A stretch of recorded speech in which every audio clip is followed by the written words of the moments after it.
ምዕራፍ 9 ቁጥሪ 1 እቲ ሓሙሻይ መልአኽ ድማ መለኸት ነፍሐ ኮኸብ ካብ ሰማይና ምድሪ ክወድቕ ከሎ ርኢኹ መርሖ ዓሚቕ ዒላ እውን ተዋህቦ ነቲ ዓሚቕ ዒላ ድማ ከፈቶ ካብቲ ዒላ ኸኣ ከም ትኪ ዓብዪ እቶን ዝመስል ትኪ ወፀ ብትኪ እቲ ዒላ ድማ ፀሓይን ኣየርን ጸልመተ ካብቲ ትኪ ድማ ኣንበጣ ናብ ምድሪ ወፀ ከምቲ ንዕንቅርቢታት ኣብ ምድሪ ስልጣን ዘለወን ካብ ስልጣን ተዋህቦ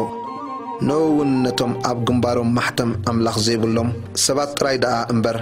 ኣብ ምድሪ ንዘሎስ ንሳዕሪ ወይስ ንለምለም ንዘበለ ወይስ ንእዋም ኣይትጉዳእዮም ተባሃለሉ ሓሙሽተ ወርሒ ደኣ ከሳቀዮም እምበር ከይቀትሎም እውን ተዋህቦ እቲ ስቃዮም ከም ስቃይ እንቅርቢዒት ንሰብ ክትነክስ ከላ እዩ በተን መዓልታት እቲኣተን ሰባት ንሞት ክደልይዎ እሞ ኣይክረኽብዎን እዮም ሙማት እውን ክምነዩ እዮም እቲ ሞት ግና ካባታቶም ካሃድም እዩ ቁጥሪ 7 ትርኢት እቲ ኣንበጣ ድማ ንውግእ እተዳለው ኣፍራስ ይመስል ኣብ ርእሱ እውን ኣኽሊላት ወርቂ ዝመስል ኣለዎ ገጹ ኸኣ ከም ገጽ ሰብ እዩ ከም ፀጉሪ ኣንስቲ ዝበለ ፀጉሪ ድማ ኣለዎ ኣስናኑ እውን ከም ኣስናን ኣናብስ እዩ ድርዒ ሓፂን ዝመስል ድርዒ ከኣ ኣለዎ ድሃይ ኣኽናፍ እውን ከም ድሃይ ሰረገላታት ናይ ውግእ ዝጋልቡ ብዙሓት ኣፍራስ እዩ ከም ጭራ ዕንቅርቢት ዝመስል ጭራን ሕንዝን ኣለዎ ንሰብሲ ሓሙሽተ ወርሒ ክጎድኦም ከኣ ኣብ ጭራኡ ስልጣን ኣለዎ ንጉስ ኣለዎ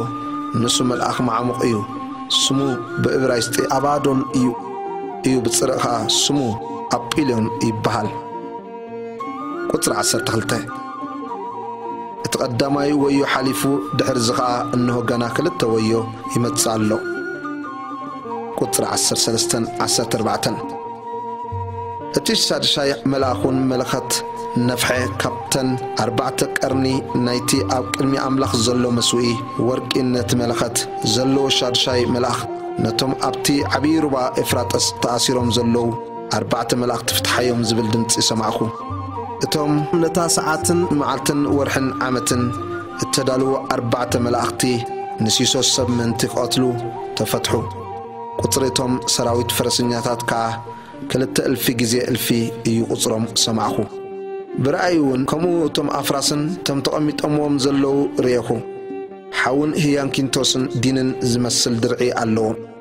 ኣራእስ እቶም ኣፍራስ ከም ኣራእስ ኣናብስ ይመስል ካብ ኣፎም እውን ሓውን ትክን ዲንን ይወፅእ በቲ ካብ ኣፎም ዝወፅእ ሓውን ትክን ዲንን በዘን 3 መዓት እዚአን ሲሶስ ሰብ ተቐትለ ስልጣን እቶም ኣፍራስ ኣብ ኣፎምን ኣብ ጭረኦምን እዩ እሞ እቲ ጭረኦም ኣትማን እዩ ዝመስል ኣራእሱን ኣለዎ